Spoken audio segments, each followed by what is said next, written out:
assess the current profitability, among others. We'll tell you more.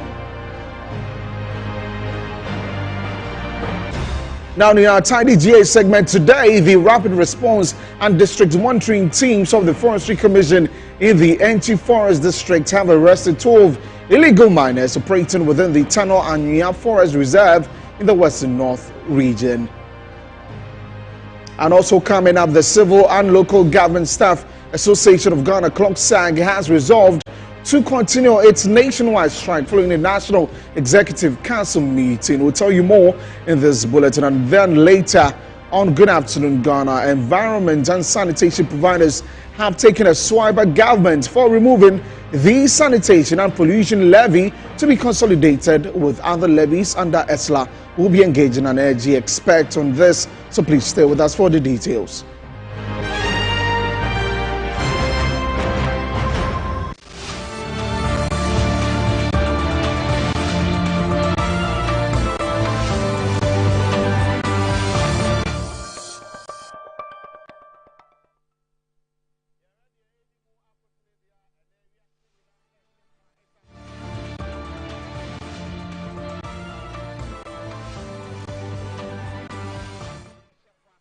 Hello again, many thanks for joining us. We're streaming live on Facebook at Metro TV Ghana and also on DSTV channel 277. Let's get into the details of the stories. And President John Dramani Mahama has reaffirmed his administration's commitment to uplifting the most vulnerable members of society, citing various initiatives designed to support schoolgirls, persons with disability and individuals suffering from chronic diseases. He has also clarified misconceptions surrounding his government's budgetary decisions, particularly regarding the funding for the free senior high school program. We've also not left out the vulnerable in society, and we've taken the step to end one of the most depressing situations in our education system, where young girls skip school due to their inability to afford sanitary towels. We've made over 290 million Ghana cedis available for the distribution. 290 million Ghana cedis available for the distribution of sanitary towels to all our schoolgirls. Similar attention has been given to persons with disability whose academic fees at the tertiary level have been completely absorbed. We've also proven through the budget statement that review does not mean cancel.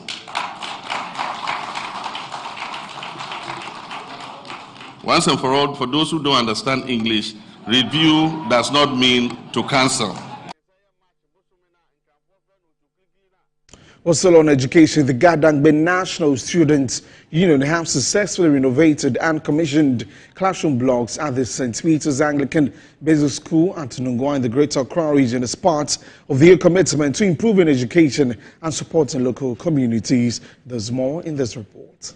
The president of the union highlighted that this initiative demonstrates their dedication to providing a conducive learning environment for students, ensuring they have access to modern, safe, and well-equipped facilities that enhance the educational experience. As an organization, our aim is what? To assist the traditional authorities when it comes to education sector in the communities. So today's work is to commission a renovated structure of Nungwa Anglican School.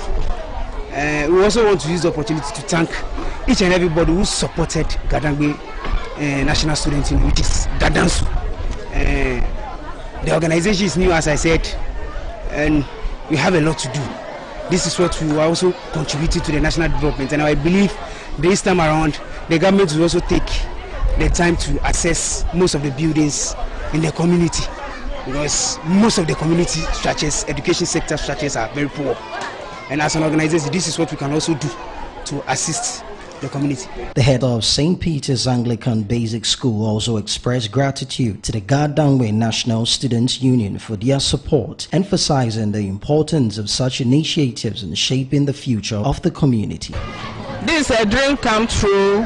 God has really answered our prayers. We have been waiting for this for long, and God has heard our prayers today.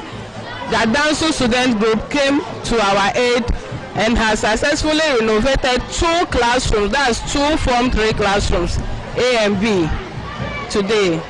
That's why the crowd is here today, and we are very grateful for this great opportunity. Students who spoke to Metro News share their excitement and appreciation for the newly renovated classroom blocks, which will offer them the space and resources needed to excel academically. Our school suffers overcrowding and flooding, but now everything has been done due to this organization. Now we boast modern classrooms and safe and welcoming classrooms. Henceforth, we invite the government to sit to us and help us with other classrooms. We thank the organization and we promise them that we will maintain the building in order that our generation to come will also benefit from what they have done. We promise them that they will never regret of what they have done for the school. The union's efforts are part of their broader vision to invest in educational infrastructure, and the Gadansu president reassured the community that this renovation marks just the beginning of the more positive changes aimed at further enhancing the quality of education in the region. And great works from the union there now to the eastern region, where the Otehino Sergeant Famwetio for Paying has called for increased global attention to the plight of the vulnerable, particularly in Africa, emphasizing the critical need for food and shelter in the fight against hunger and poverty. The Otehino's call came during a visit by the Charge d'Affaires of Ukraine in Ghana, His Excellency Ivan Lukashuk, to Chebi. The Chargé d'Affaires of Ukraine in Ghana, Lukashuk, with support from partners, generously donated 500 boxes of packaged food items to the aged group of the Chebi community. He noted the devastating impact of poverty and expressed hope that nations like Ukraine would extend support to ensure a life of comfort for those in need. On his part, Ochehine noted that poverty is killing most people in Africa, and adding that it is imperative that the world focuses on supporting the vulnerable in society to alleviate the same. Ochehine expressed his gratitude to the Ukrainian diplomat and the Magdan Foundation for their timely gesture. In our countries in Africa, when people are poor, when it rains, they get wet. In Africa, some people are poor, they can't even have food to eat. In Africa, poor people, when they're sick, sometimes they die. And the world watches. I wish that most countries who have been blessed, like Ukraine has been blessed, will see that we support these underprivileged, these malnourished, these poor people in the world, so they too can have a life of comfort. His Excellency Ivan Lukashuk acknowledged the severe challenges faced by many African countries due to food and shelter shortages. He pledged that the Ukrainian government would make every effort to provide assistance. He further explained that his visit was a testament to the long-standing and valued relationship between himself and the Ochehine. Besides the ongoing Russian aggression, Ukraine remains reliable guarantor of world food security, and this our joint action is a very good witness that this is not only the words.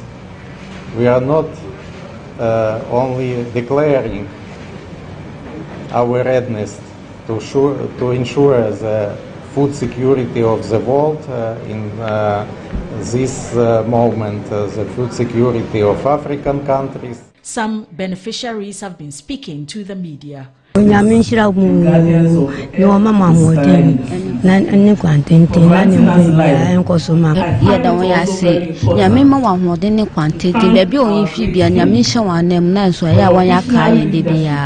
event underscored the importance of international cooperation in addressing humanitarian needs and fighting in the ongoing efforts to alleviate poverty and improve the lives of vulnerable individuals in Ghana.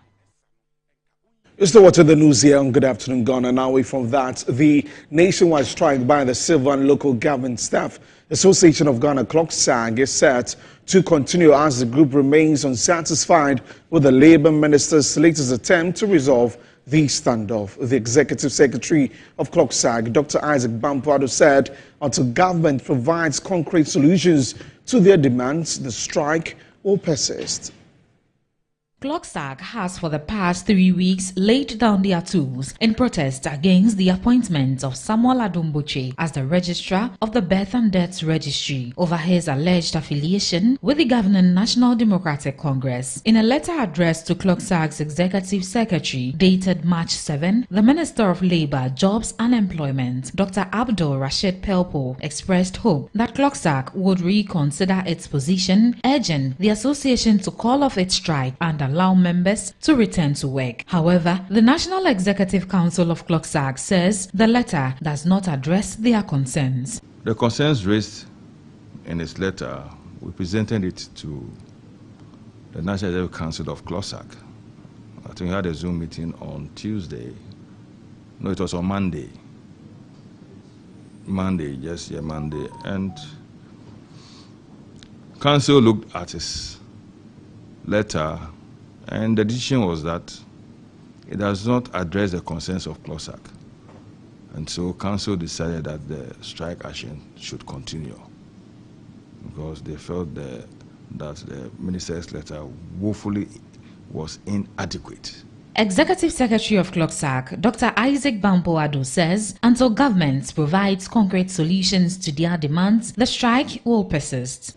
Well, we know they are listening government, and we want to believe that they should listen to and show concern to civil servants. It's got to do with our progression. It's got to do with our commitment to work. And it's got to do with motivation and morale. Currently, morale is very low in the service because you cannot come into the service with the objective of rising to the top and then somebody will just come and put on top of you. No, morale is very low. Government efforts to resolve the impasse appear to be stalling, with negotiations yet to yield a breakthrough. Meanwhile, the prolonged strike is causing disruptions in key public services, affecting administrative functions nationwide.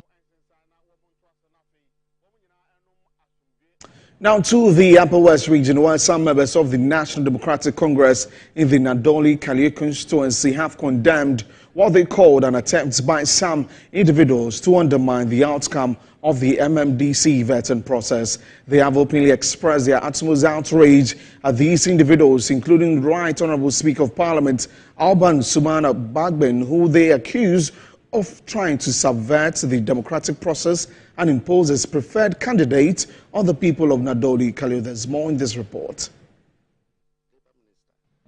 Some angry residents of Nadoli-Kalio district in the Upper West region are alleging that the Right Honourable Speaker is frantically attempting to circumvent the legitimate vetting process sanctioned by the party, all in a desperate bid to foist a candidate who did not make it to the list of 3 nominees for the position of the district chief executive in the Nadoli-Kalio district. They described the move as unacceptable by the Right Honourable Speaker. It's not only a slap in the face of the party's rank and file, but also a direct assault on the democratic principles they hold dear. We issue this press statement to strongly condemn attempts by some individuals to undermine the outcome of the vetting process in Nadoli-Kalio. We are compelled to express our utmost outrage at specific individuals' blatant attempts, including the esteemed Right Honourable Speaker of Parliament, to subvert the democratic process and impose their will on the people of Nadoli-Kalio. We do apologize for the poor sound there. Now to the Ashanti Regional Minister, where he has criticized the betting tax, e-levy and other similar levies, calling them nuisance taxes that added unnecessary burdens on Ghanaians. Now speaking on Metro News, he dismissed the minority's defense of the taxes implementation as hollow and false, urging them to consult with the public to understand the true impact. He expressed optimism that the recent abolition of these taxes will significantly ease the financial strain on citizens. The betting tax was a nuisance tax. the e-levy was a nuisance tax. Ghanaians complained bitterly about it, but the MPP glossed over it and then passed it. We don't care whether they want to give a different narrative. The street is the best judge. There are a lot of youth out there who at least have stake bets once or twice, either super bet, sporty bet, my bet, 1x bet, or other bets you can think of. So you can ask them whether or not they were being deducted or not. Okay, and it was bad to the extent that if you load wallet into your own account without staking and want to transfer that money back into your MTN or your Vodafone or your Momo wallet, you get deducted. So when they come out and they want to give a different narrative, then it's as though they've not learned from the reason why they lost their elections. Ghanaians want to be led with truth. You goofed with most of the policies you initiated. So if I were them, having listened to this budget, I would have rather apologized to the good people of Ghana for introducing the e-levy, for introducing the betting tax, for introducing the COVID tax, for introducing the emission tax, for which reason Honorable Atufor has scraped all of them through this budget. So I don't think that their word should be taken for anything. If they were truthful enough, they wouldn't have suffered that defeat that they suffered in 2024.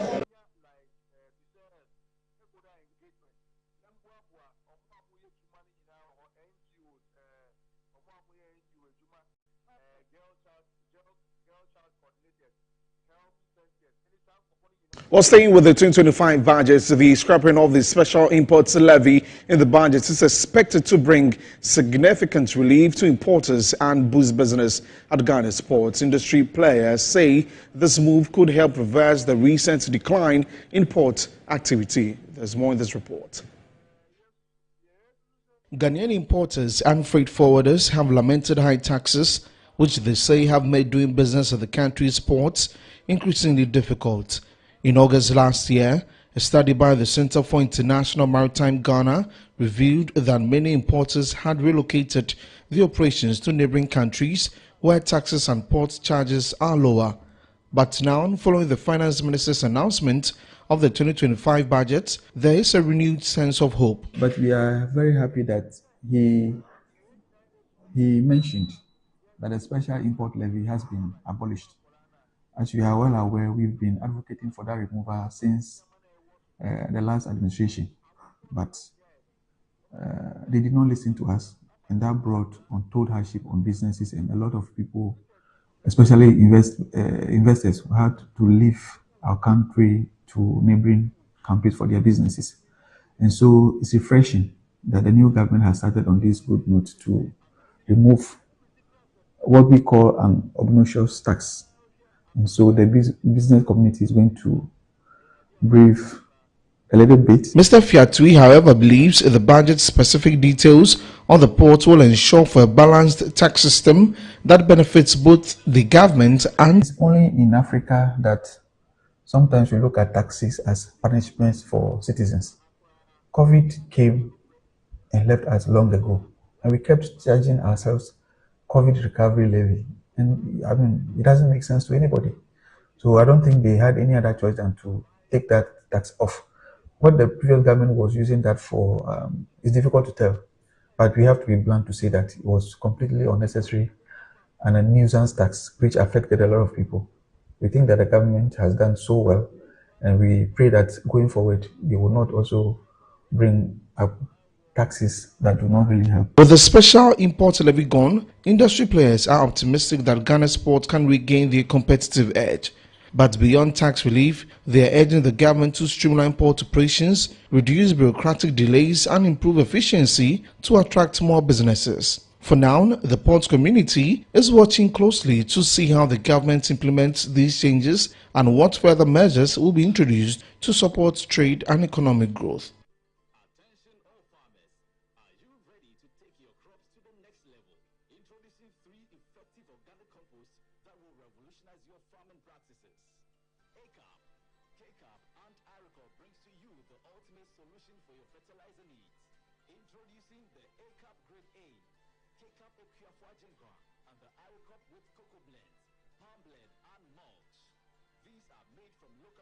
Municipal solid waste, and these are the perfect choice for sustainable farming.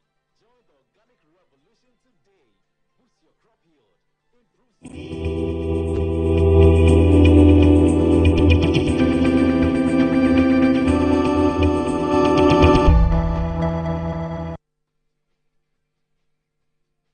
Segments on the news. The rapid response and district monitoring teams of the Forestry Commission in the N2 Forest District have arrested 12 illegal miners operating within the Tanoanya Forest Reserve in the Western North region. The operation, which took place on March 11, 2025, led to the arrest of 9 Ghanaians and 3 Chinese nationals. The teams also seized 1 excavator and 2 gold detector machines from compartments 17 and 63 of the reserve.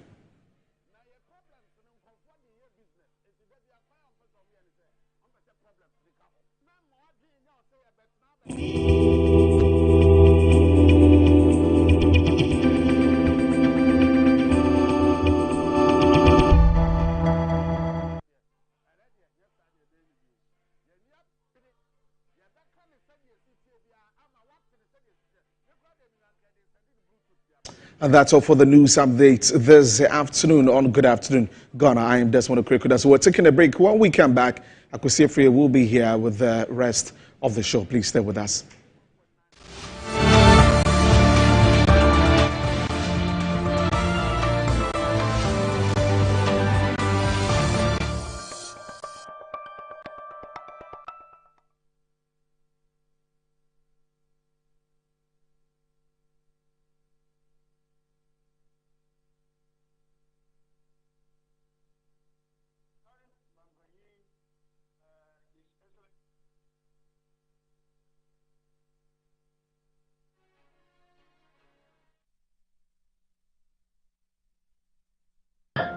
Nansemi general bin enkoye kwao amama ye bohu se kontomra akija Nansemi ho se me nyo basima kra amama kunu ni me into kwankwa oyiwa eni mo ko give us GC mixture and the capsules aye num bom enho asem na mo kana e boa emma ene meme nyina na ma wo ba ye obesima na be ma so aye be masima ya we be boa wukunu ama ne giant sa wo de hye lubutum na wanyinya ne nti sese ni oyi chokmo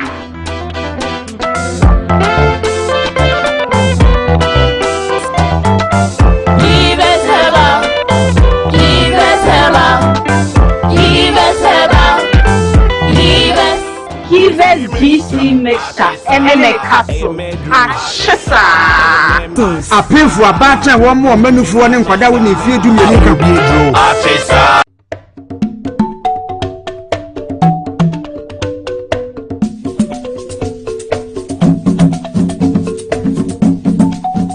Attention all farmers, are you ready to take your crops to the next level? Introducing 3 effective organic composts that will revolutionize your farming practices.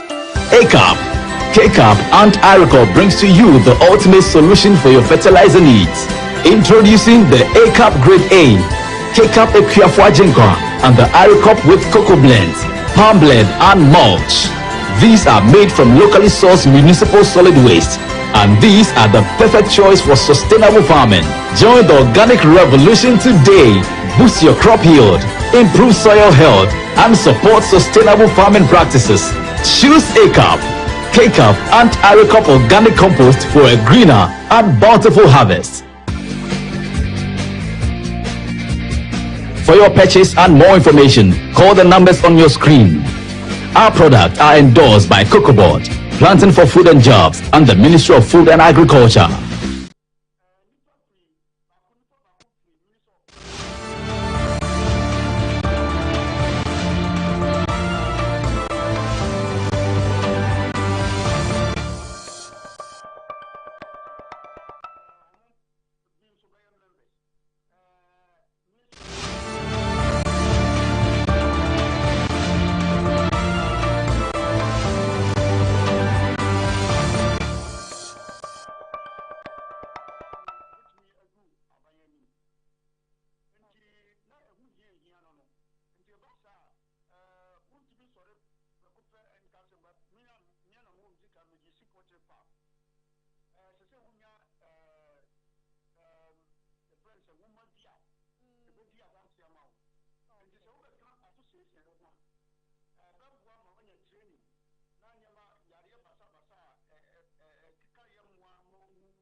Right, good afternoon. Thank you very much for joining us this afternoon. We are continuing with the Good Afternoon, and this is the Business Edge segment of Good Afternoon. And let me welcome you especially to the show if you're just tuning in. And we are veering straight into business because of the current space that we are in.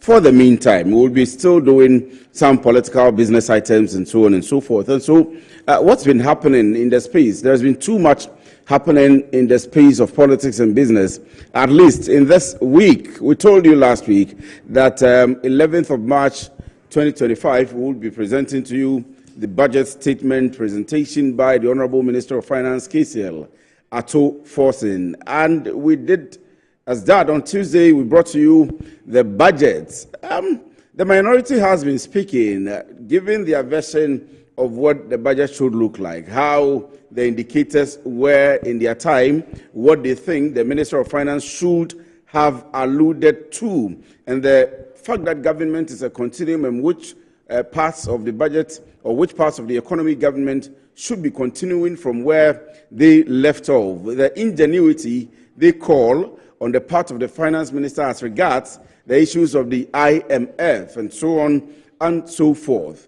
Well, we'll be getting into that pretty shortly. The President, His Excellency John Dramani Mahama, has also been meeting chief executive officers under the State Interest and Governance Authority, SIGA, preparing their minds towards the task ahead of them and what he, the President of the nation, is expecting of them for his delivery, at least this financial year and the next 4 years. And he's been meeting with them. We'll be talking to them as well. And I have two of our reporters on the field, one at the minority press conference, one at the President's engagement with the chief executive officers at the State Interest and Governance Authority. If we get the opportunity, we'll be speaking to the new chief executive officer of SIGA. But if you want to know SIGA, my producer has something for us. SIGA is what we call the state, as I have stated early on, what we call the State Interest and Governance Authority. It's been in existence for some time. It was established in 2019 through the SIGA Act 990, and it replaced the Divestiture Implementation Committee, DIC, and the State Enterprises Commission, SEC, to oversee and manage the state's interest in specified entities, and the authority is to ensure that entities achieve shareholder value, maintain financial sustainability, and adhere to good corporate governance. So what they've been doing so far over the period is that they gather around all of these chief executive officers. This will be the first in the time of His Excellency John Dramani Mahama, but usually they do the meetings across the country. They meet all of these CEOs, and they have these interactions with them, do appraisal of the chief executive officers, what target was set for them, and where they are going and where they are reaching so far. So in September 2024, the then Director General of SIGA, John Bodu, announced significant progress made in the quest to revitalize the state enterprises to become economically viable. Now, the authority said it had improved the financial reporting and compliance of specified entities as a result of monitoring efforts of SIGA and shareholders. So they've been looking at their financials also. I'm not sure whether it's how the external auditors audit the financials of these state enterprises anyway, but they have to do financial reporting to the SIGA so that SIGA can aggregate all of these reports and make projections out of it, be able to appraise these chief executive officers, of course, and their management teams, and also be able to advise the president on the performance of these state enterprises and how they are contributing economically. Remember that the contribution is not only in financial terms. So those programs that have economic returns, that have benefits that may not be realized immediately, all of these reports are gathered together and presented to the cabinet and presented to His Excellency the President, and also explain how important and relevant some of these programs, which may not have requisite financial returns in that financial year, to the president. Now, the authority, in collaboration with the Controller and Accountant General's Department, had increased the number of state enterprises captured in the Consolidated National Accounts of Ghana from 19 entities in 2020 to 62 in 2022. This was projected to increase to 79 by the end of 2024. And the state enterprises' contribution to GDP surged from 10 billion Ghana cedis in 2020 to 58.27 billion in 2022. And total assets in the national accounts rose from 51.8 billion in 2020 to 419.2 billion Ghana cedis in 2022. So that's been SIGA, and that's a report from SIGA. Maybe when we get the time, we'll be speaking, as I said earlier on, to the Chief Executive Officer of SIGA to analyze how they are able to come by these figures, to analyze their mode of operation, and to analyze their modeling and the structure by which they determine these figures. When we get the opportunity, we'll be speaking to the CEO on that. But let's see what the president has been telling the chief executive officers of these institutions.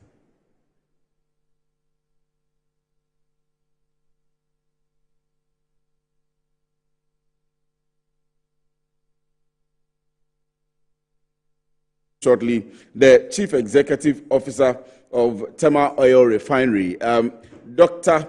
Suleiman. You see, very soon I'll be getting him here in the studio. We'll ask him. He has been to the meeting with the president as of this morning, the State Interest and Governance Authority. He's been to that meeting. I'll get him in pretty shortly, and I'll be asking him what exactly the president told him. Because he is here, he is an energy expert. He is maybe an energy economist. We'll get him to also be talking about all the debt levels in the energy sector, the current doomsday, that the complaints that some people are talking about, and so on and so forth, and how we are going to be able to resolve it. Is it an issue of, I remember when we used to have him here in the studio, our concern had always been whether it was an issue of financial mismanagement or it was an issue of technical mismanagement. Now, currently, do we have doomsday? Do we have load shedding? What exactly is it? Is it about financial management or it's an issue of technical management? So I'll quickly go on a break. When I come back, I'll get into all of these discussions, and I'm sure by that time I'll get the bite from the president to the state enterprises.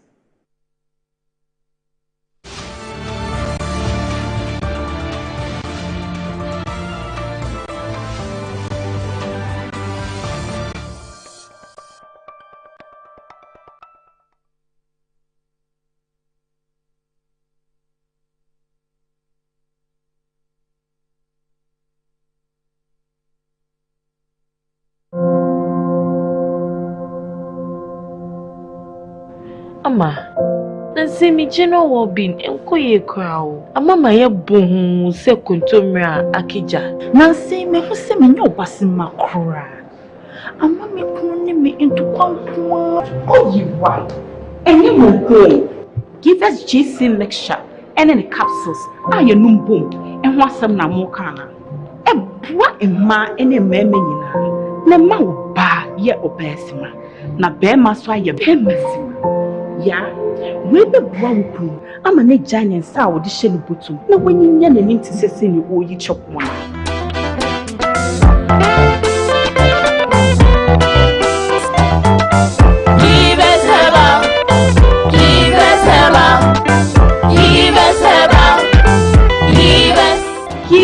GC mixture and a capsule. A pin for a batter, one more menu for one and Quada when you feel to me. Step up with DSTV and we'll show up by giving you more incredible entertainment. Going to have a little fun. Upgrade your subscription between the 13th of January and the 31st of March and get an even higher package for a whole month on us. Buckle up, here we go. There's nothing better than putting a little bit in but getting a lot out. Time to boost some office morale. Incredible! If you want to build a future, you gotta know what you want. Step up and we'll show up on your home of entertainment, DSTV. Attention all farmers, are you ready to take your crops to the next level? Introducing 3 effective organic composts that will revolutionize your farming practices.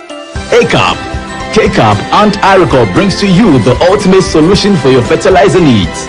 Introducing the ACAP Grade A, KCAP Equiafua Jinkwa and the IRECOP with cocoa blends, palm blend and mulch.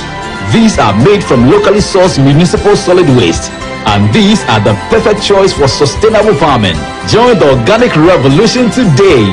Boost your crop yield, improve soil health, and support sustainable farming practices.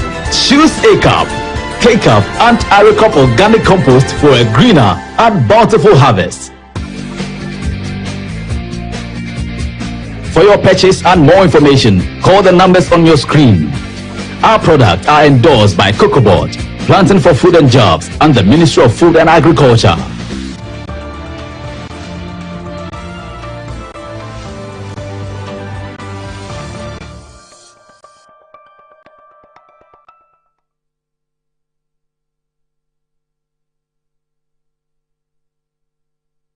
You're welcome back from the break. This is still the Business Edge on Good Afternoon. And I announced to you earlier on that the President has been speaking to chief executive officers of the state enterprises at a meeting with SIGA. I understand that the Finance Minister, Honorable Kisel Atofosin, is also there to at least be able to give them the financial terms and limits and conditions of what he, of course, instead of the President, is expecting of these chief executive officers. And I've already told you about the economic contribution of these state enterprises. So let's hear from the Finance Minister briefly. I have my guests seated here in the studio already. When we come back from that, if we are still waiting for the President's bite, we'll speak to them. If not, we'll get straight into the discussions. Honorable Deputy Chief of Staff, Acting Director General of SIGA, the chairpersons and members of the governing board of specific state-owned enterprises, the country director of the World Bank, colleagues, our brothers and sisters from the media, distinguished guests, all other protocol observed. Your Excellency, it gives me great pleasure to address this important governance session in assessing specific state-owned enterprises and their performance in the years past.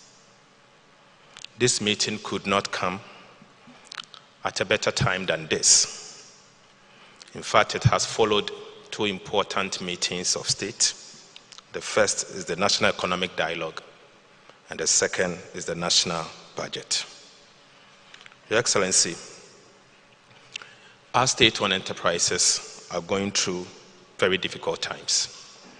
Times that profitability has eluded almost all of them. Mr. President, some specific numbers that we've seen so far indicate, for example, that the Electricity Company of Ghana, for example, has recorded consistent losses from the year 2021. In the year 2021, they made a loss of 1.46 billion Ghana cedis. 2022, 8 billion Ghana cedis. 2023, 5.96 billion Ghana cedis. The Ghana Grade Company made a loss of 93.5 million Ghana cedis in 2022, 8.6 million Ghana cedis in 2023.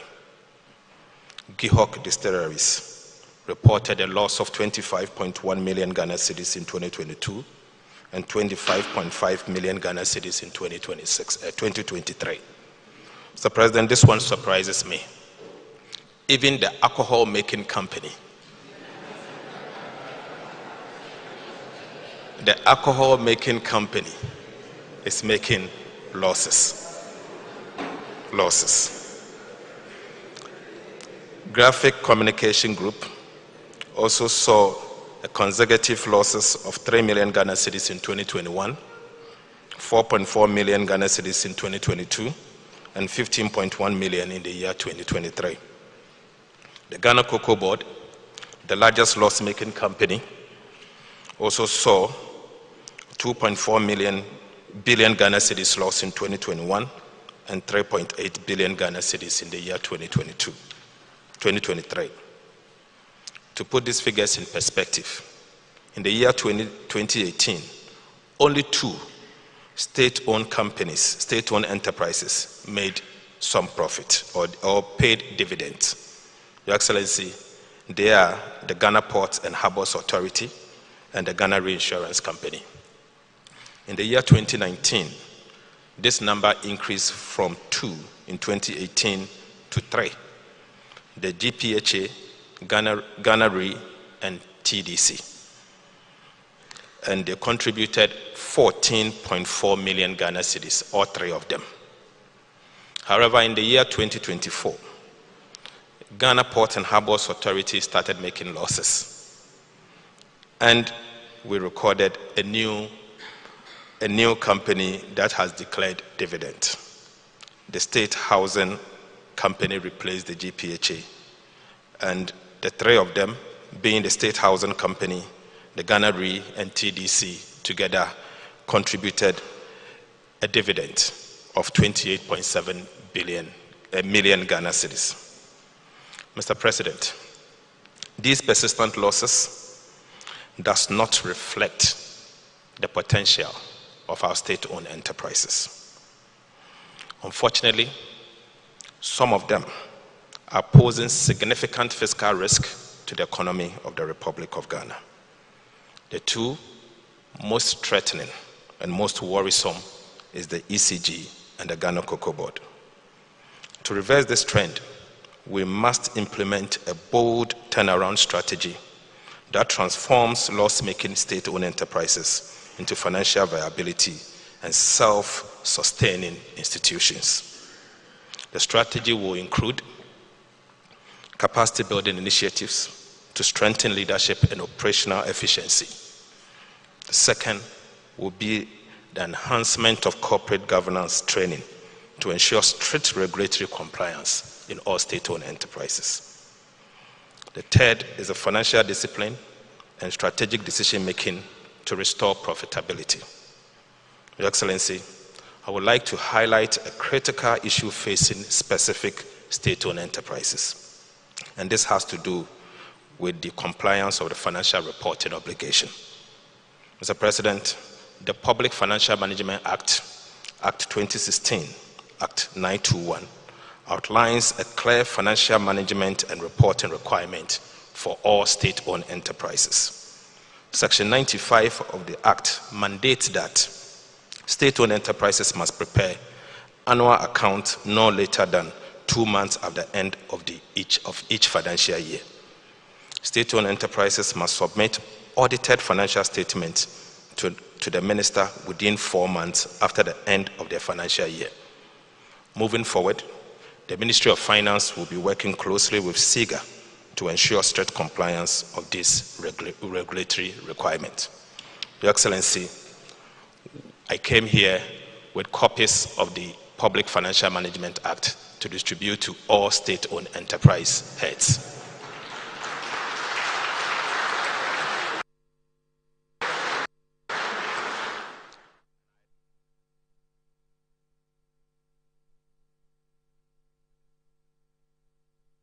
Forgive me. I was introducing the fact that you just heard the Honorable Minister of Finance, Kisio Latufosin, who is talking about the fact that chief executive officers of state-owned enterprises should submit their audited accounts. So when external auditors get into their institution, this is how it operates. There is, first of all, the internal audits in each of these state-owned enterprises, who must do pre-audits for all memos that are going through the chief executive officers, especially for financial approval.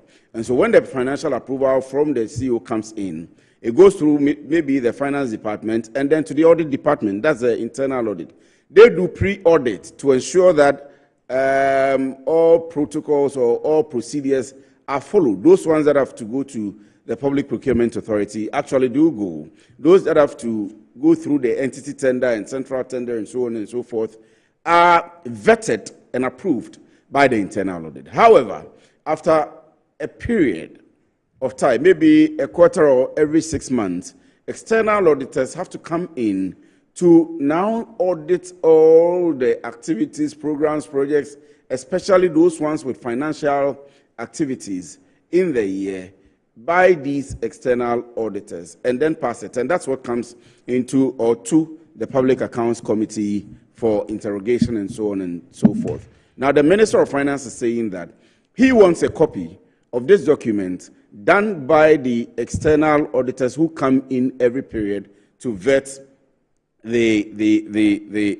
documents or the books of the agency. I told you that I have the Chief Executive Officer of TOR here, and I have a seasoned businessman who is also the Chief Executive or the Executive Secretary of Importers Exporters. I'm tempted to ask the CEO what he makes of the submission of financial reports. But let me hear from, or let's hear from the chief organizer of this event. Mr. Pesa White is the CEO for SIGA, and he's supposed to be in charge of all of these requests being made by the finance minister, make sure that the reports are ready and submitted to the finance minister and forwarded to the president. So let's hear Pesa White. Important gathering, which in many ways brings the leadership of state-owned enterprises and other state entities together in the presence of His Excellency John Dramani Mahama, President of our great republic. Your presence here today reflects a shared commitment to strengthening our public sector institutions, enhancing efficiency, and achieving sustainable national development. As we convey here today, I am reminded of the immense responsibility that rests on our shoulders. We are custodians of Ghana's state assets, entrusted with the sacred duty of managing these resources for the benefit of our people. It is therefore our collective responsibility and duty to ensure that our SOEs operate with utmost integrity and sustainable national development. As we embark on this journey, I want to assure all of you that SIGA is committed to supporting you every step of the way. We will work tirelessly to ensure that our SOEs operate with the highest standards of governance, transparency, and accountability. In our quest to promote efficiency and profitability in Ghana, especially with respect to the SOEs, we must view good governance not only as a moral imperative, but as a business imperative as well. At SIGA, we firmly believe that our relationship with SOEs must be horizontal, not vertical. A partnership based on mutual respect, shared responsibility, and a common goal of improving performance. I hear I missed a horror movie. And Shamima put the question whether after watching that movie you are still prepared to go forward. And I heard aye. She didn't say as many as are not in favor say no, so I'm putting that question. As many as are not in favor say no and just walk out, and we know that you are not prepared to be part of this reset and this reform.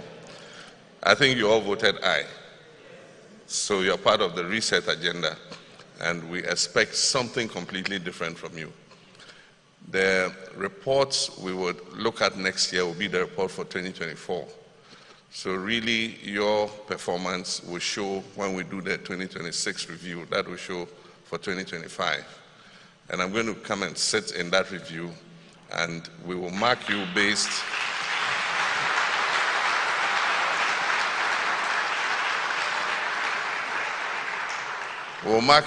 on your performances.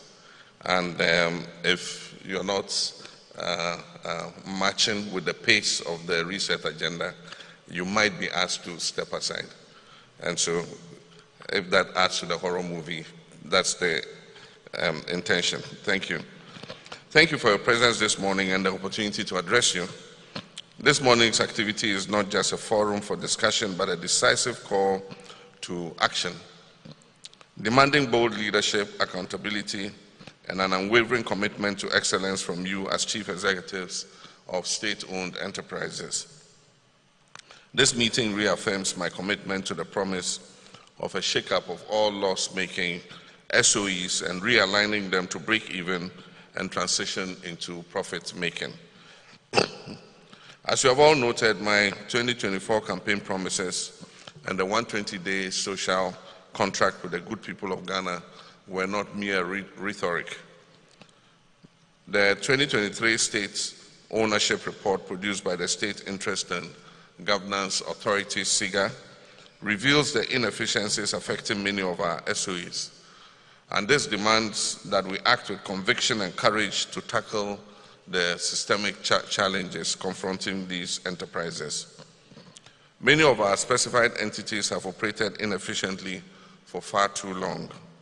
They've been burdened by waste, underperformance, conflict of interest, and a complete detachment from national interest. Many of our SOEs have been used as mere instruments for generating personal wealth for persons appointed to positions within the entity. And who are the ones responsible for this situation? It's the chief executives, the management, and the management boards of these enterprises. Some of these enterprises have become perennial loss makers, draining public funds with bloated budgets, unjustified allowances and perks, and unnecessary expenditures, while relying on government bailouts as if they were entitled to them. Indeed, many of your entities are at their lowest point in the entire history of the Fourth Republic. Ladies and gentlemen, the era of impunity, mediocrity, and financial recklessness must end today.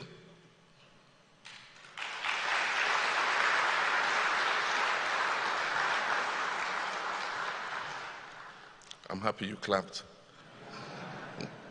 It's not going to be business as usual. We are going to reset your entities. The Ghanaian people have entrusted me with the responsibility of resetting our nation and our economy, and I don't intend to betray that trust. My administration's first 120 days has set the foundation for a new era of governance, anchored on efficiency, integrity, and tangible results. In fulfillment of this social contract, we have implemented a lean government as promised, confirmed a complete list of cabinet ministers within the 14 days promised, and will soon publish a strict code of conduct for all public officials. As I said yesterday, you are among the category of public officers obliged to declare your assets upon assuming office, and also upon leaving office. A lot of your predecessors have failed to declare their assets, including ministers and CEOs who have left. And so the Auditor General must follow them and get them to comply. The Director General of SIGA will ensure that you all comply with your assets declarations. The Auditor General will submit a list of those who have complied by an agreed cut-off date, and those who fail to comply would be sanctioned, including possible removal from office. My vision for reform is clear, anchored on performance, accountability, and national interest. Under my leadership, specified entities will be transformed into engines of growth, aligning with our goal of a 24-hour economy. that expands job opportunities and drives industrialization. At the center of this transformation is SIGA, which will evolve from a passive observer into an empowered enforcer of national interest. SIGA will act as a command center and be equipped with executive authority to 1. Negotiate and enforce performance contracts with heads of entities. 2. Conduct regular in-depth assessments of SOE finances, ensuring transparency and exposing mismanagement. 3. Issue binding directives, implement compliance mechanisms, and intervene directly in underperforming entities. 4. Commission independent audits to identify inefficiencies and financial leakages. And 5. Set and monitor performance metrics with tangible consequences for non-performance. Loss-making SOEs will no longer be tolerated.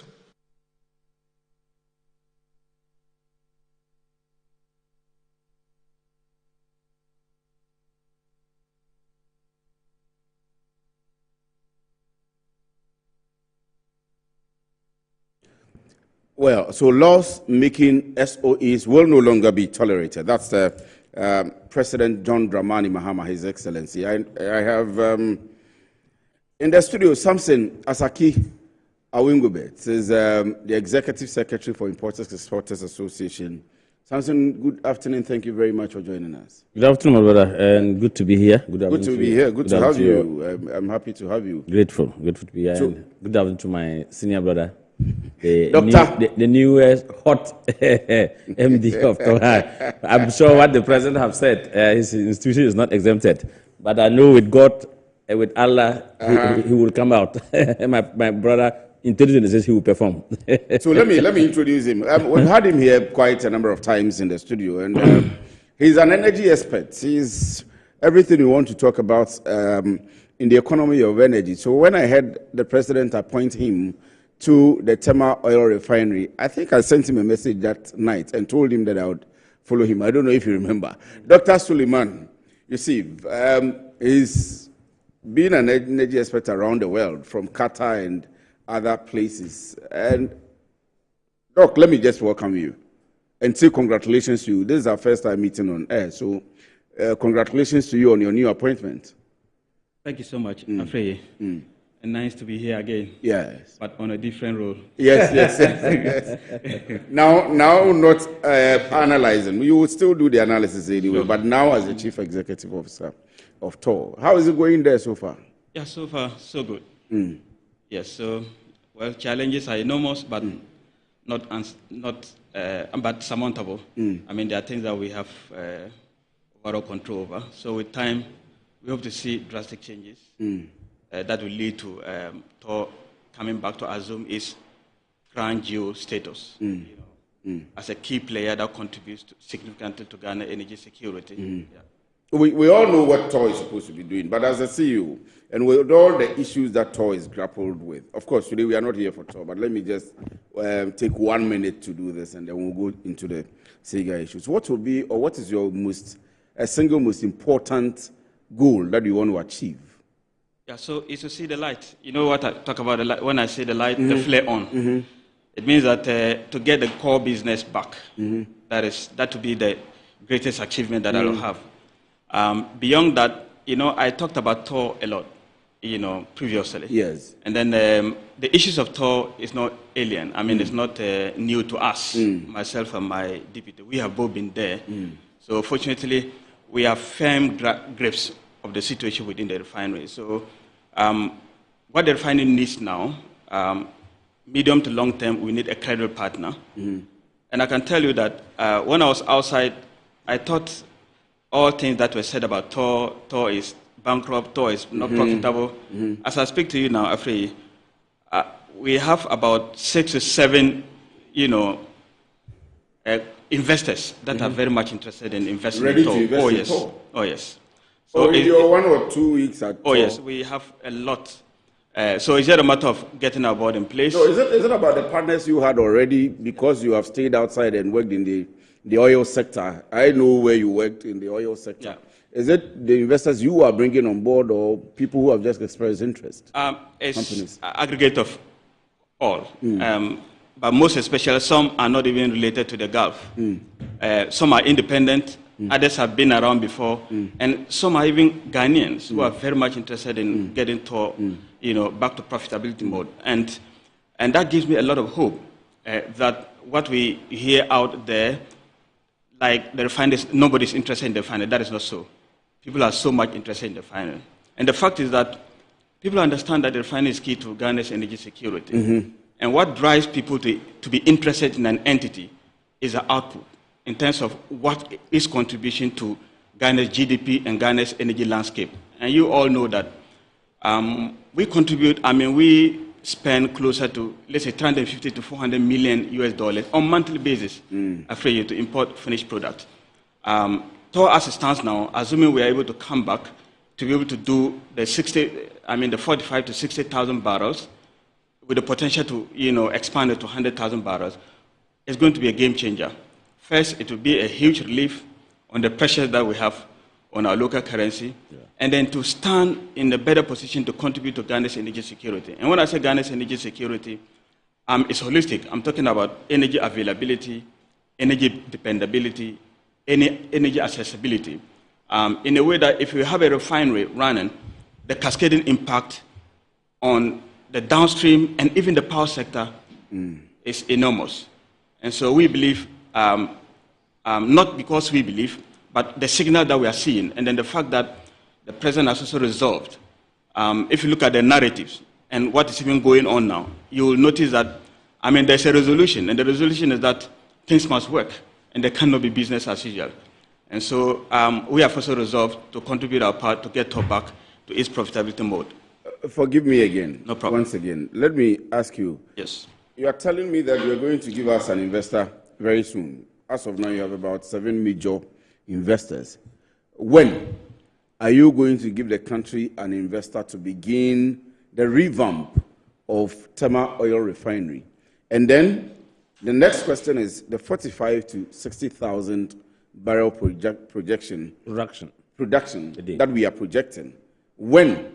Because that has been the problem for every Ghanaian, which you have answered outside the office of TOR. Now you are in the seat as a top steering officer of TOR. When do we, as a country, see the first refine, maybe the first barrel, not the 45,000, but the first barrel? Yeah, so you asked me the first question, when are we seeing an investor coming in? Because it's stepwise. Yes. And so even with that investor, I can tell you that we can refine with a minimum of 20 million US dollars coming to our space. We can go into the core business. All other ancillaries are already in place.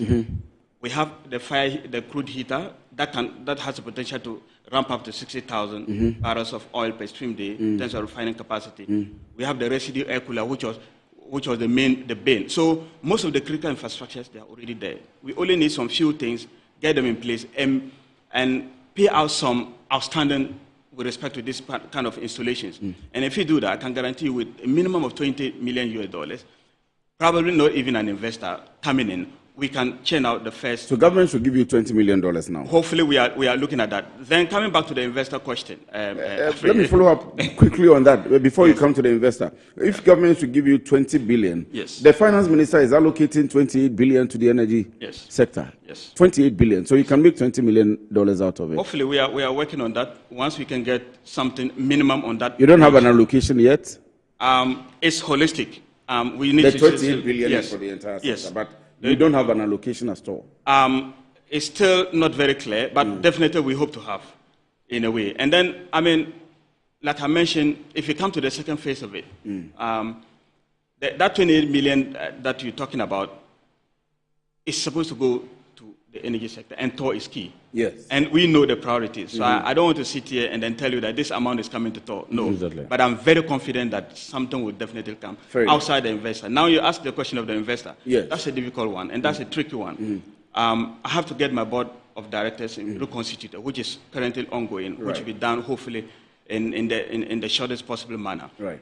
The investor getting the investor, like I mentioned, we already have them in place. It's just a matter of separating the boys from the men. You know, sometimes everybody will come and tell you that yes, they can do the job. So the timeline could become very difficult to tell you, but I can guarantee you that with the shortest possible time, we will be able to settle on an investor. And I'm saying that they are knocking on our doors.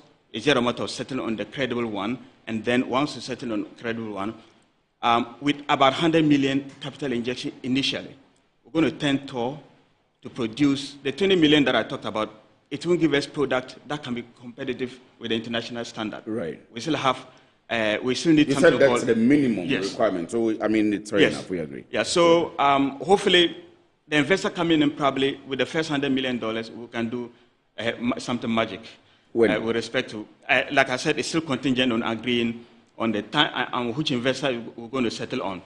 It will be difficult to give timelines, but of course, I can tell you that very soon we're going to have somebody coming up. I'll come back to ask you. Now, let me run away from there because we'll bring you back when you settle properly. Okay. Now you haven't settled. These questions are just coming to you. So we'll allow you to settle and bring you back to ask you about the plans, and we'll want verified actual plans and activities that have started going on there towards the revamp of the entity. But just this morning, you have been part of the meeting of the president. And let me begin from Samson. He should be interested in the things happening at your end, because when you produce and we have cheaper fuel, production goes on, they are able to export. And I'm sure you're going to offer him your support.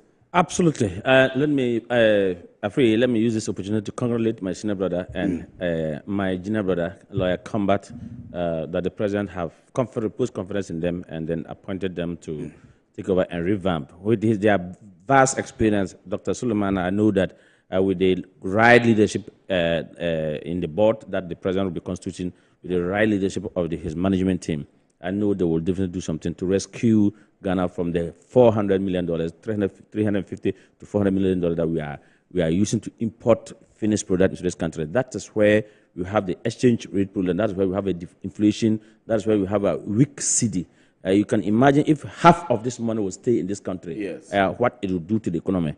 But let me also say it is too early, as you said, as we are pushing, because his minister will have to also bless whoever is coming to do the investment. Quite apart from that, I know that he also has to deal with his local unions there.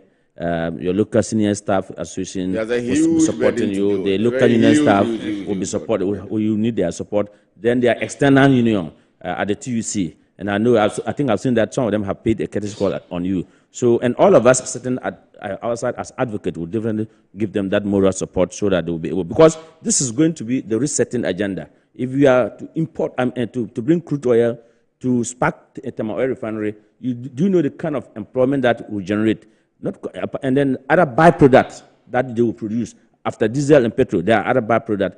All this will bring local economics, and I think that is the way to go. Then, of course, you know, our friends and our brothers from the neighboring Sahel countries, they also come to buy product from here. So that is going to generate more production, the 24-hour economy, and I know TOR will be working in 24-hour economy. So, my brother, we will give you all the moral support, and we will do all the advocate to help you. Back to your question. What did you say? I'm asking what, for you, as an industrialist, these state enterprises, President is meeting them. It shows, I mean, people have been commending the government, right, from his first State of the Nation address, and there is some positivity from perspectives for you in the business sector. Yes, I heard people were saying that President Mahama say if he become the president, he will go to honeymoon. Since he became the president, he has never rested. President Mahama has never rested. He went straight forward to appoint his ministers less than 14 days. He went less than 160 days. He has been able to swear in majority of his ministers.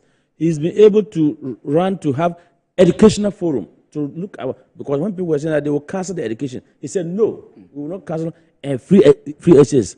They went straight forward to do the 2-day economic forum. I was there. I think you were there as well. And the State of the Nation. That's the National Economic Dialogue. Yes. Then the finance minister came to Parliament to also fulfill another very important thing by reading the budget, and we've seen the allocations. And I'm happy that today President Mahama is meeting the CEOs of state institutions. And I was saddened when they mentioned my sector that the port is also making losses. And I said, you can never operate port and make losses. What has gone wrong? Is it that the concession that we've given to MPS is taking more of the revenue and GPHA is not getting? Is it that GPHA, the amount of containers, cargo, that was supposed to allot to GPHA have gone more into the MPS, and that is why they are making losses? I am very surprised that our port is making losses when my people are paying so much demurrage, rent, though demurrage goes to the shipping lines, but rent goes to the terminals, and GPHA has terminals. They have the Golden Jubilee terminal, they have the Rifa terminals, and other private terminals that has been regulated by GPHA, even including MPS. And so I'm so shocked. But as the president said, we have a new era, a new dawn, and then the new Brigadier General Paul, who have just been Seidu, who has just been appointed to take over the affairs of this. And I'm happy that the president said, I'm not going to assess you at the end of 2025, and I'm going to assess you in 2026 when your own real report will come. So that will be the time that we assessing my brother here, Suleiman, to say, okay, 1 year down the lane, we are in 2026. How far? So have you set it up? But from where I sit, the president cannot wait or shouldn't wait for 1 full year to access his chief executive officers, because within a year is long enough for, if a CEO is messing up, to have messed up, to come back to him. And in the process of monitoring and evaluation, there is always review. Doc, I don't know, when I come back to you, there will be. Yes, there's always a process of review. So the president should task Professor White, who is the CEO for SIGA, to review maybe every quarter for each of the... In his speech, the others were not listening. In his speech, he's made mention that if we come to West, the SIGA, that is the, what do you call it, Dr. Professor White, he should have to step in. He said it. He said, no, but what I'm saying is that there should be a structured review that for every 3 months, each of these state enterprises should submit a report, maybe a mini report, where we can review and see the direction that you are going. Have you heard from the finance minister? We listened to him. The finance minister said they will have to appoint external auditor, and that if the auditor comes in to audit, he wants to see the copy by himself. So what it means that they will have yearly, they will be assessed. Okay, so biannually, by and large, yes, by and large. That is fair enough. Exactly. That is fair, but we want to see it happening. Absolutely, and I can tell you that from the speech I've heard from the president himself, that means he's already told the CEOs that, look, I am not going to be a president who will go and sleep. I'm going to be on you, based on your performance, you will continue. If you don't perform, exit. Even day one, he said, those who say no, they should just walk out. Those who say yeah or I, they should perform. And I think, and then I think that was a very good statement. Good. And the speech, if you are not with us, yes, leave us. If you are with us, prepare to deliver. Absolutely. And my heart goes out to the president. And the finance minister was very candid, straightforward, and said, even at the end of the day, it is state housing could make profit. Really? TDC made profit. Then the last institution was what? There were 3. Reinsurance.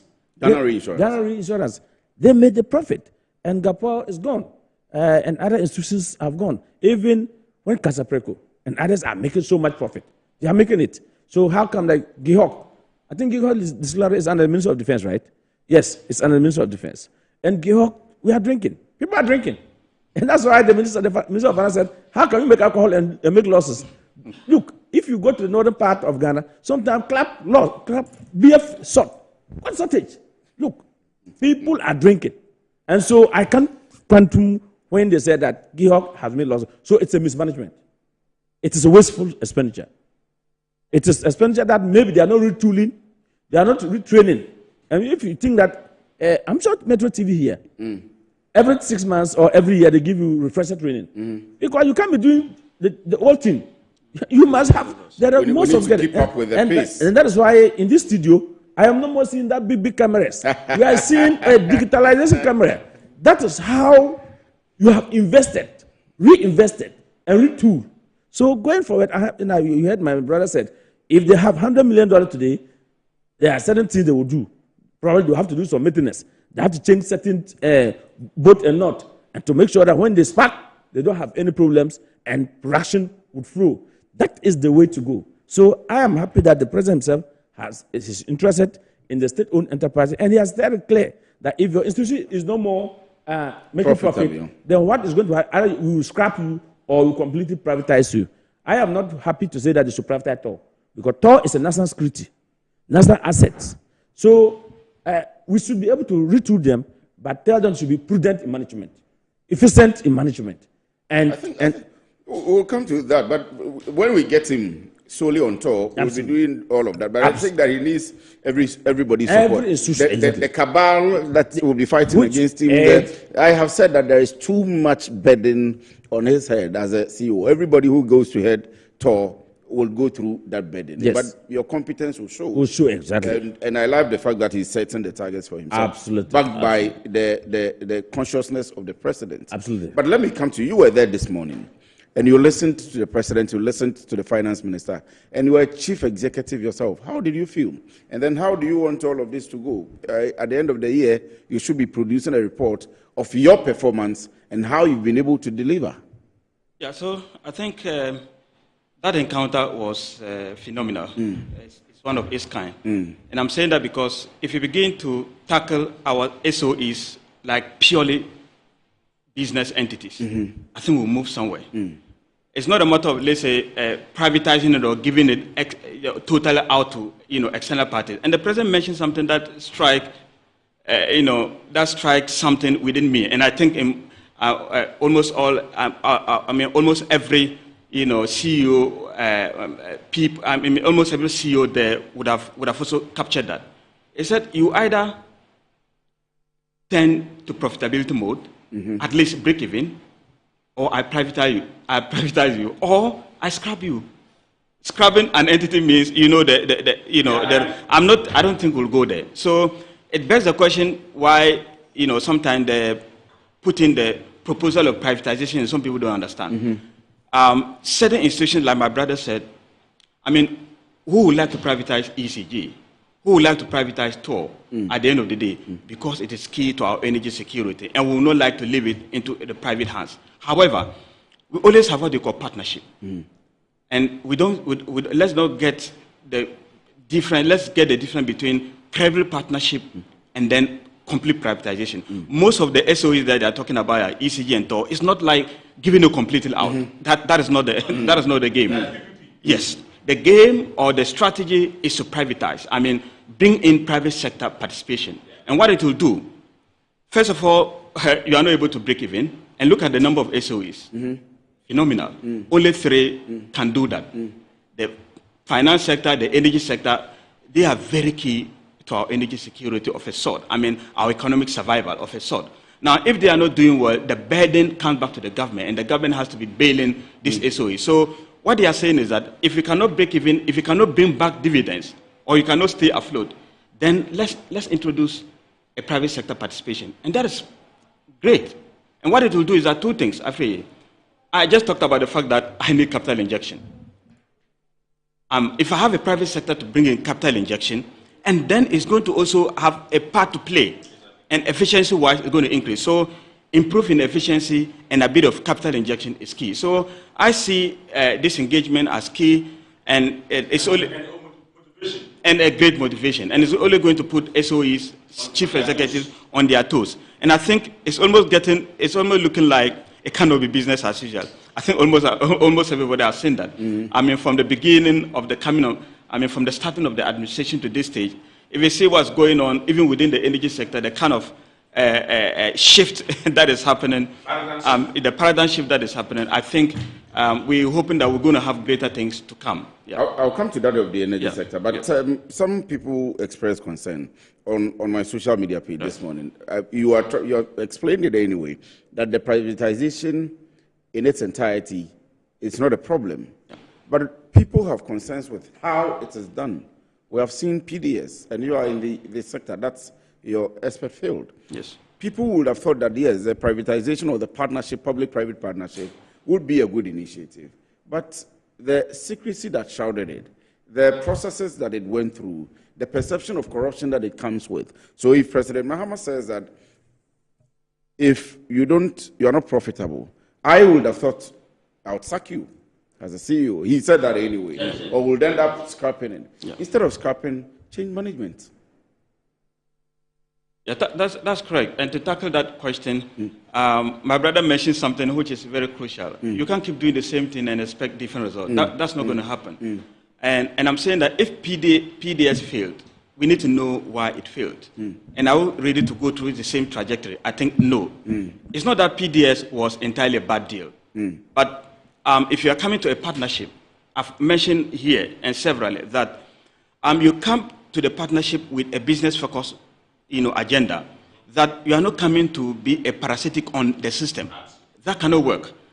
So coming to a partnership, you have to come with the required expertise, too, the financial work without, and then the technical ability. If you don't come with these ones, then you come to feed on the already existing system. It's not going to work. So PDS collapsed prematurely on that trajectory. And I think we've learned our lessons. Background checks. Yes. Background checks. Yes. Not every investor you accept. Yeah. You have to know that the person is very genuine. Your mic is actually off. Yes, you have to so be you're sure talking that, about background checks. Yes, I'm saying that you have to look into background checks. Because if you look at the PDF issue, it was the insurance that brought the whole value, and they have to go. So background checks is very important.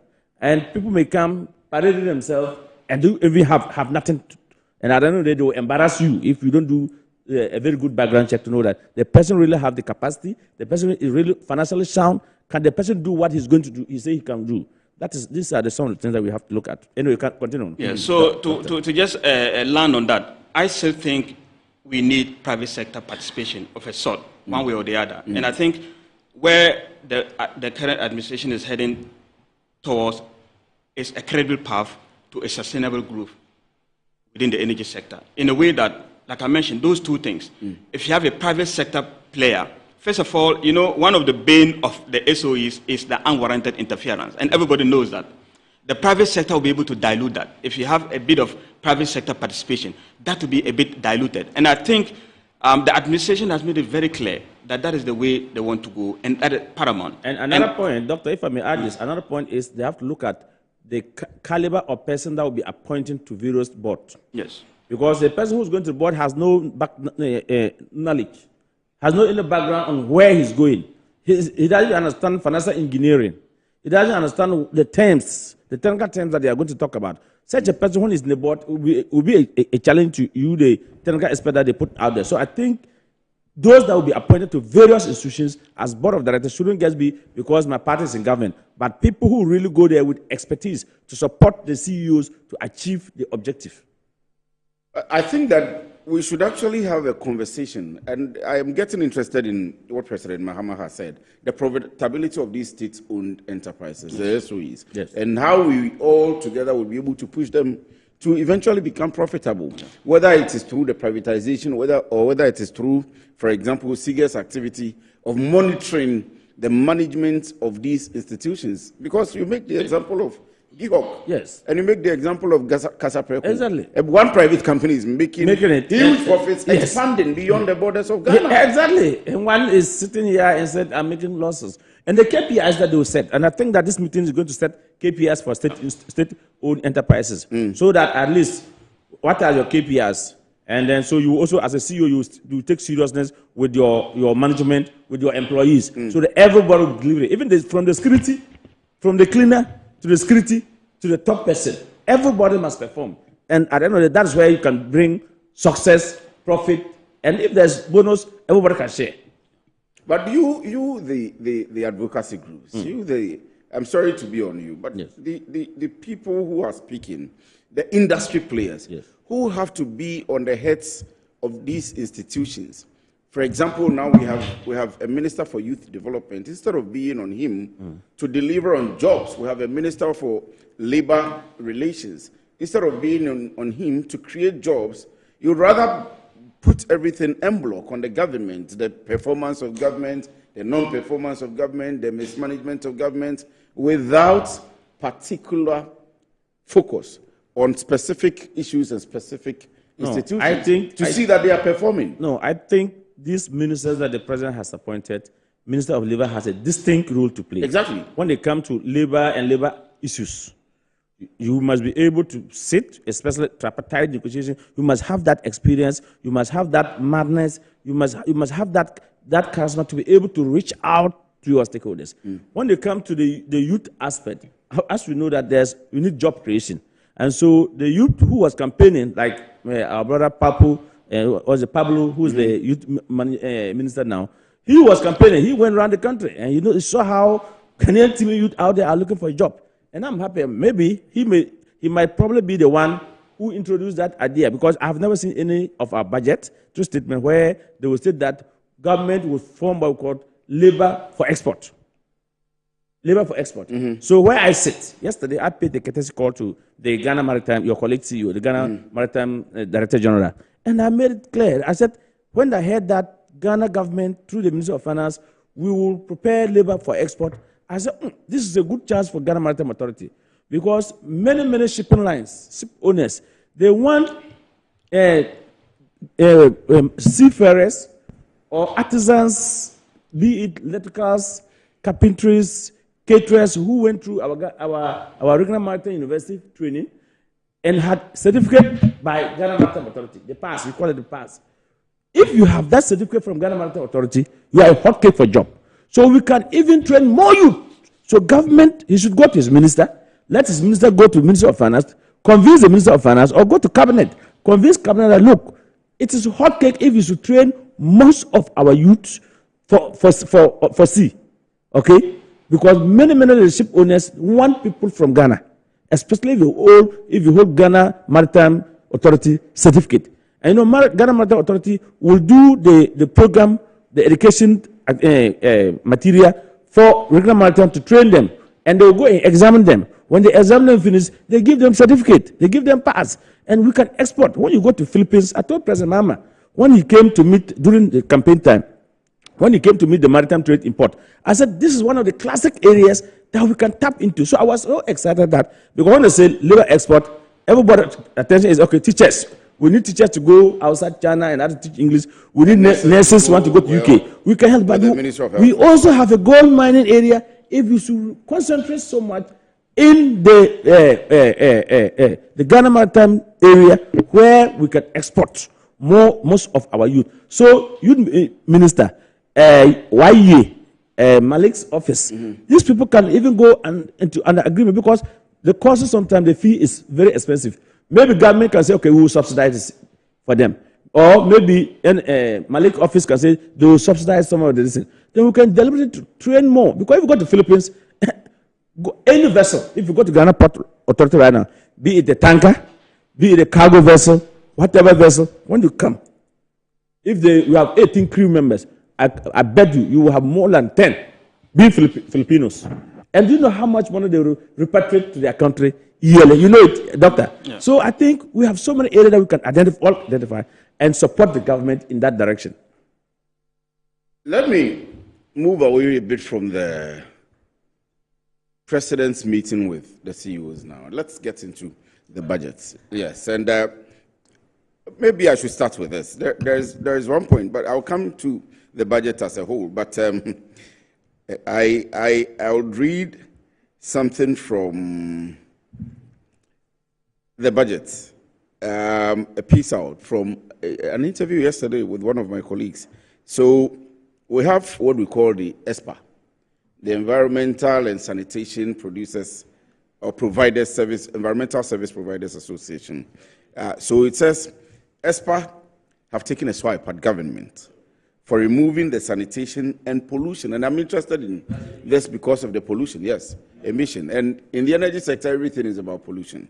So removing the sanitation and pollution levy to be consolidated with other levies of energy sector, ESLA, let me put it for short. Now, the Executive Secretary of ESPA, Ama Uforientri, speaking on Good Afternoon Ghana, as I said with my colleague yesterday, wants government to relook at that policy on sanitation and pollution. She proposed that under the local government ministry, government should set up a sanitation authority to generate funds for the financing of the sanitation sector. So first of all, sanitation ministry has been scrapped by the Mahama administration. Secondly, the levy now is taken away. and then put into ESLA? Maybe let me begin with you, then I can come to you. Since you are in the sector, and of course, you are with TOR, you'd be... Well, I think we have what she actually said. So let's listen to it before we come back to this. Yes. So we want to recommend to the government to relook at the policy on the sanitation and pollution levy. Already, with the sanitation and pollution levy, it was a novel thing that was initiated, and it has gone a long way to solve most of the sanitation challenges in the country. It's a process, we are on its way. Courtesy of the sanitation and pollution levy, we are able to sustain existing facilities. That's the recycling facilities, the compost facilities, and we are also using it for the environmental pollution. It also caters for the final disposal sites, as to have waste is disposed of at the final disposal site. All these are the sanitation and pollution levy are used to sustain these environmental practices in our environment. So, if we are going to have a situation where the fund is going to be sent into the ESLA, we have questions to want to understand. Would the sanitation and pollution levy be ring-fenced from the ESLA, and then the process will continue so that we can sustain the sector players, the gains that you have made, the sector players in the sanitation sector players, so that they can continue to do their work and then deliver on their services. Would the funds still be available to sustain the sector players? That is a question that the Environmental Service Providers Association would want to find out from the government. And the other issue, we were of the opinion was, even if the ministry has been collapsed, now the ministry, the sanitation people are back to Ministry of Local Government, Chieftaincy and Religious Affairs. Now the local government has a very big mandate. So we are proposing that under local government we have the sanitation authority. So under the sanitation authority, now we can now have a fund, put all the resources so that that authority will come with the financing of the sanitation sector, where we can now have resources readily available for the sector players, so that they can, especially with the private sector, so that the private sector players can have a leverage to continue with the work they do in the sector. So basically, these are the questions that we have identified, and would be very happy if the government can quickly look at these issues and see how we can address this. The sanitation and pollution levy is not taken away from the sector. That one will cause us so much harm. Already, the issue of cholera is out there. Already, as we speak, we cannot attest the fact that our environment is not too clean, all because we have no funds. All these are due to lack of funds. So this is the time we even need more funds. We even need to be more proactive, more creative, and even see if we can even get other levies, like on council tax and other things, so that we can even support the sector, so that the sector can perform better.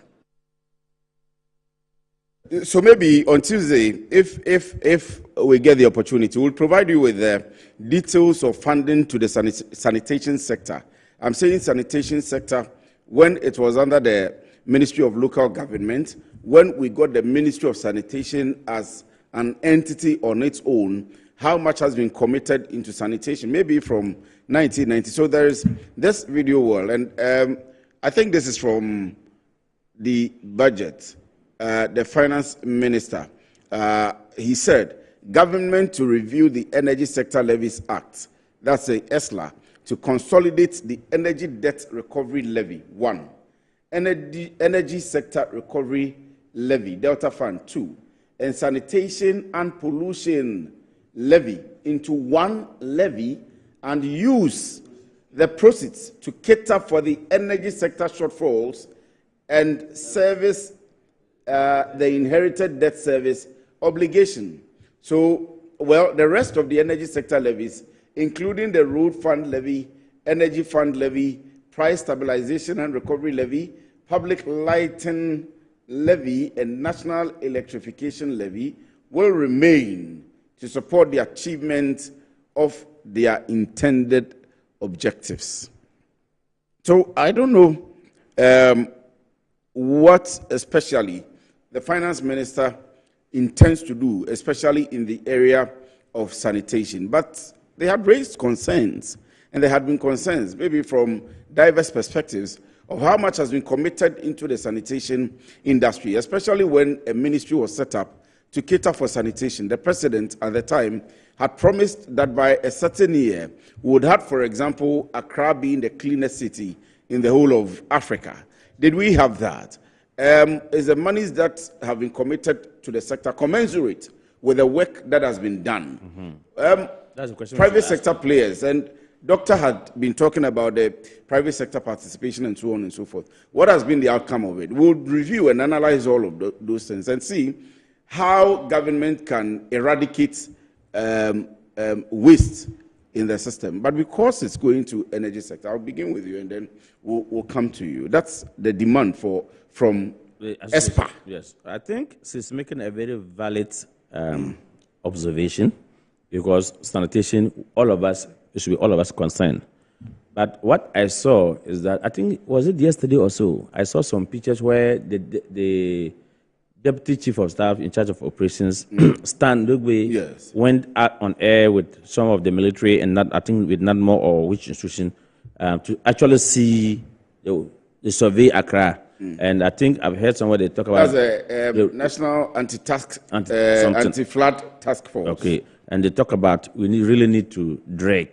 I must say that they should know that right now their ministries is the local government.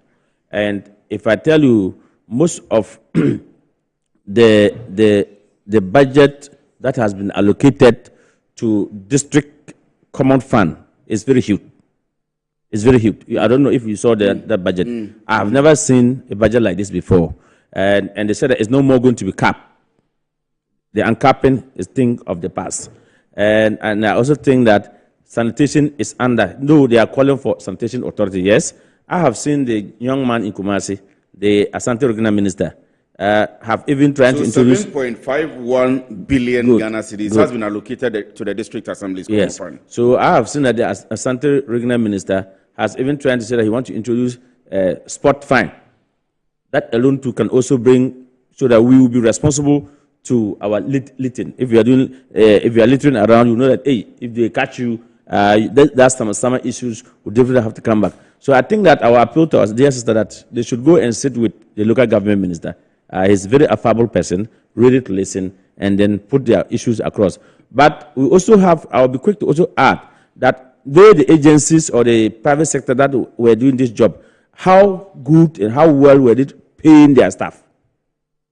How well? Because we do see how most of the times, if they think that this fund was there and was really helping, why is that we do see some of these workers were complaining that they are paying them, even the small amount that they are paying them, sometimes take like 6 months or take like more. You know the report on the street of Accra every day. So I think that in as much we push that government should listen to them. Their call is a GENU. They should also do well to take care of those who are working to help us. Because if the person is not well paid and not paid on time too, then that is why they leave the Great Accra to be infiltrated as it is. And that famous pronouncement that was made that Great Accra will be the cleanest city, we haven't seen it. And we know that how much grant that went to that ministry during that period. So I can tell you, it's a good call, but I think that they are an association. They should go and sit with the sector minister and discuss the issue. I think that's what I can say about so this. Is it relevant at all to remove that levy and put it in the energy sector levy for you as an expert in the field? I think it's a strategic move. And if you understand, I wanted to start from what my brother ended, but he made the point very clear. I mean, that doesn't negate, the importance of sanitation. And if you mentioned the point right, we had allocated, or previously, sanitation was allocated with huge amount of money. I think the controversies surrounding sanitation, and that even led to, and now even we don't have the ministry. I'm not saying that once the ministry is not there, it doesn't mean that sanitation is gone to the dogs. That's not what it means.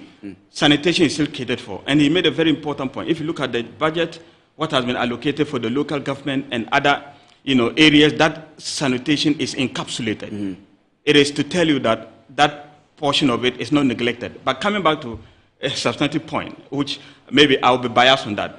I feel if you look at the quantum of debt accumulated within the energy sector, and I've always argued that I'm not negating the importance of other sectors.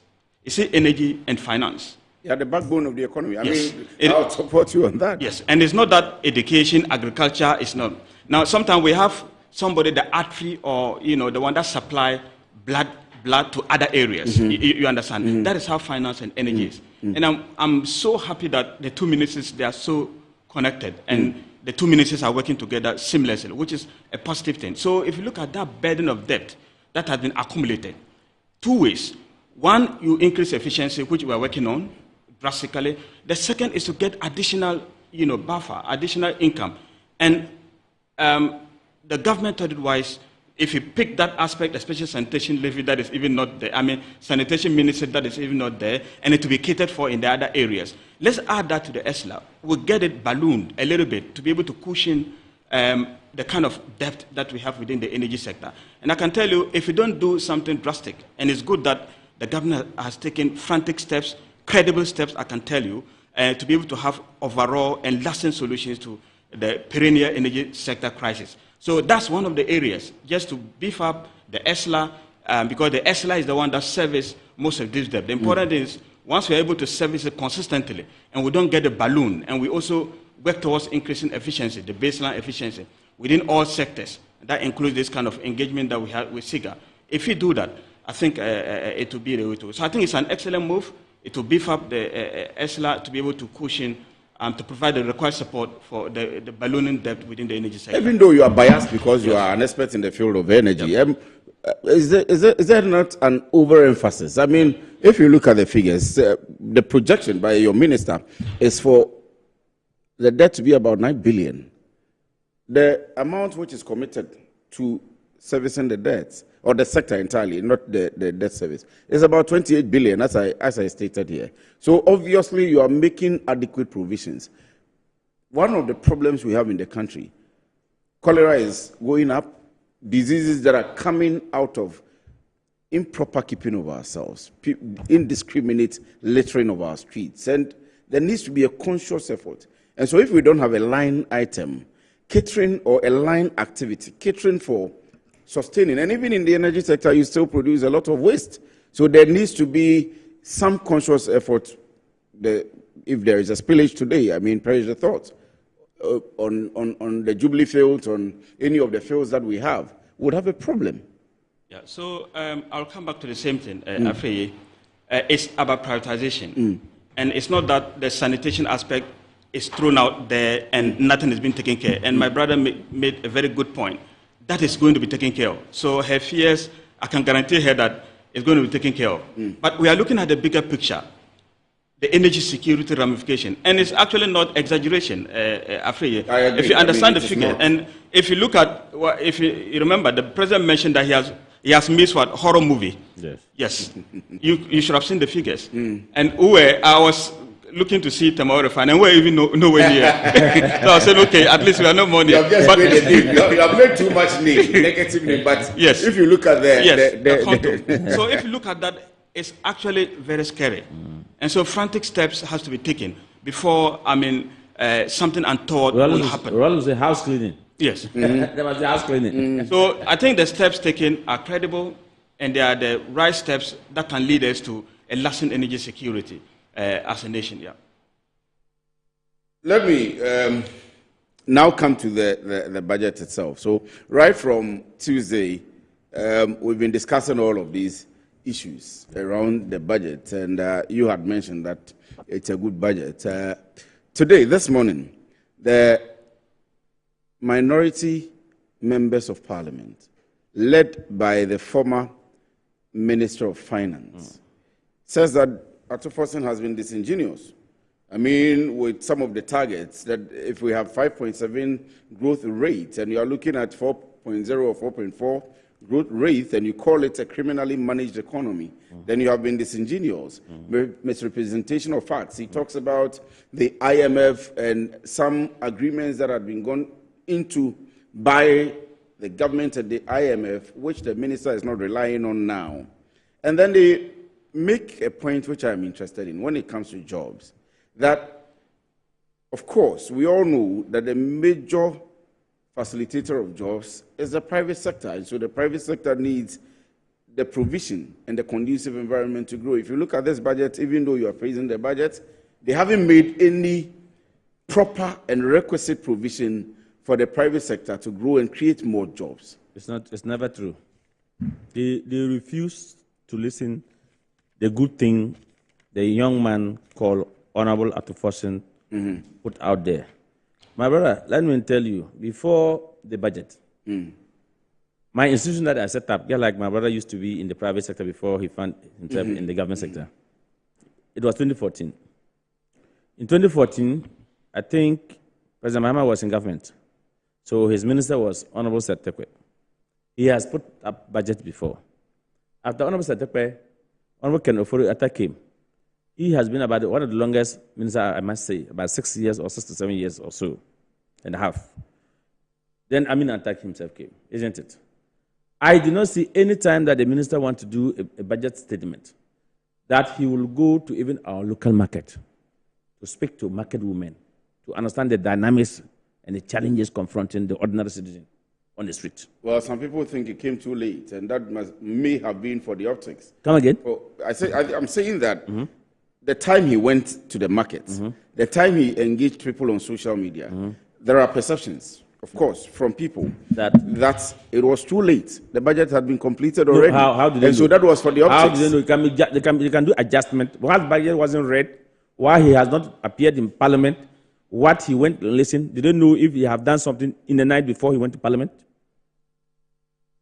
So that is just a mere say. But let me go forward. I'm not bothered about that.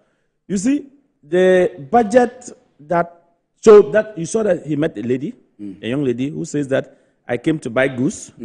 Less than 2 weeks, I came back, and that goose price went up as to 1,750. I don't know what to do. I'm going home. The 51-point-something billion that has been allotted to Women Development Bank, if that bank were to be there, that bank that the President Mama promised, that woman doesn't need to go and bring Samson Asake, who is well known in this country, face to guarantee for her. That woman will not go and bring car paper when she cannot get a car. That woman will not go and they will not ask her to go and bring a house papers or land papers when she doesn't have. But it will solve her problem for her. That is local economics that we are talking about. When the budget that they have allocated an amount to support the sanitary part for our young women in secondary schools. Look, I take myself example. My daughter is in school. She came home and she was going. When she was going, I saw her going somewhere and I asked, where are you going? The driver is ready to pick you to school. He said, I want to go and buy sanitary pad. So what about somebody who could not afford to give the daughter? What it means is that girl would have said that I'm not going to school, Daddy, because she will not tell the truth. That because of this, because you're unable to give me money to buy a sanitary pad, I won't, and my time is due, I won't go. Or if she were to be in school, she will remain in dormitory because she doesn't know what to do. If she get to class, she may soil herself, and the college will be laughing at her. So sanitary pad that they are going to supply, I know those who are into sanitary pad production in this country will make money, will expand, will grow, will employ more, and the money was made in the country. The big push agenda, transformation agenda, the amount of money every year that they have been allocated to support the big push, where the district level they will set up the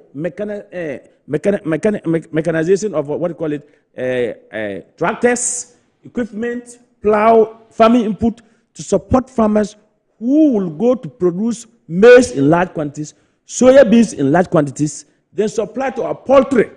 Do you know that we are spending we are also spending about $300 to $400 million importing frozen chicken to this country? If half of this money, if this big push transformation agenda that was captured in the budget, give to these people to produce more maize, more soybeans, and then they support our poultry. And by next year, we are buying half of this money alone coming from the local market, and the rest is coming from abroad now, or importation now. Do you know what it's going to do to our economy? You will see the city depreciation, the stability of the city will come. That's the sort of way. They never invest in those things. They have spent $12 million for Qualico multipurpose dump. And I think that where I sit as the executive secretary for Importers and Export Association, Qualico multipurpose dump every year was going to be the game changer if they have really constructed it. But now, energies, as we are talking about, it was going to supply power. It was also going to supply irrigation. As we speak, if you are traveling along Bolga-Tamale Road, you would have seen trucks, every year, in lines. Where are they going? They are going to Burkina Faso. That's our mothers to buy fresh tomatoes. So the tomatoes your wife is cooking in the house, the tomatoes my wife is cooking in the house for me, the fresh tomatoes, is coming from Burkina Faso. The Burkina Faso young man spent $11 million to $12 million, put up a factory, a bigger factory, to add value to their raw material, raw tomatoes. What it means is that in no time, if not because for the intervention of President Mahama visit, they will ban that nobody should come to my country and buy fresh tomatoes and go out, raw tomatoes and go out. You must process it, add value to it before it can go out. Right. They did that to Syria. You know they did that to Syria. Do you know that the flour we are buying to bake bakery and bread and other things, we are buying wheat from them. Right. We banned it. But when President Mahama went on the visit, he said, "Oh, I've opened it for you." But we spent $12 million on wasteful. We spent $58 million under his government, and he was there. The one who let me see if I can get that bite of it. Let me see if I can get it. Just make this point so you land and let me see if I can get a bite from it. They spent $58 million to dig the biggest manhole in Ghana here. That they should put it to productive strategic areas. And President Mahama intends to say that we spend $2 billion importing food into this country. If half of that $2 billion is sitting in this country, will support the economy. If $400 million, half of it is going to stay here, that we will no more import frozen chicken worth $400 million, but we will get a percentage from Ghana government, Ghanaian market. That is local economics. Do you know that the President Mahama have allotted, the budget has allotted an amount of money to give to the secondary schools, headmasters and headmistress, to go to the market where they are sited, local market, to buy the food by themselves and feed the school children. And that is going to be local economy. And you said what? That one we will discuss it. That particular one you just mentioned. You said but what? let me quickly run to see if I can get just a bit of what Dr. Amin has been saying. I think Dr. Gideon Bwako has been speaking as well. Abena Asari have all been speaking. But let me just get speaking before they were speaking. We know them. They are the same crop of human beings. We know them.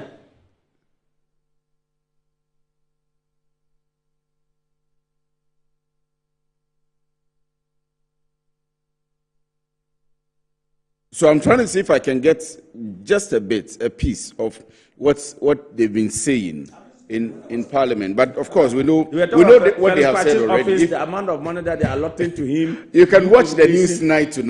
We'll give you all the bites from the minorities. That amount of money alone could was about. But Doc, you have listened. Did you listen, or you didn't get the opportunity? To them and I was so shocked. You were in the meeting. Yes. So maybe to just make an overall. Well, we'll be rounding up soon, so let me allow you to go on. Yeah, so the point I will make is that with respect to the budget entirely, what I see something significant or a paradigm shift is the fact that, there were a lot of taxes that were taken out, undoubtedly. And, you and I, in our course of conversation, go on different, position. I've mentioned that too many taxes doesn't really translate to the quantity that you get at the end of the day. I've mentioned that clearly, and I think the government has seen that.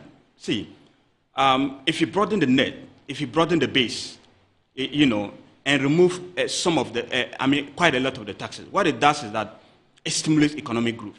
Yeah. So the whole idea is not about, I believe that the whole idea is not about the debt, the quantity of debt, but productivity. Exactly. So I've always said that I mentioned that even if Ghana is to borrow money and get another gas train, we should do that. And people were asking, I forgot to. And people, you've said that somewhere. Yes. And I wanted to speak to you about that. Even your minister also said it. I mean, and go ahead. Yeah, and people are asking that, why? What about debt? Our debt to GDP? I said, go and look at debt to GDP of Japan. It's about 200 plus. US debt to GDP, it's over 100 plus. It doesn't matter. I am not saying that we shouldn't watch debt to GDP.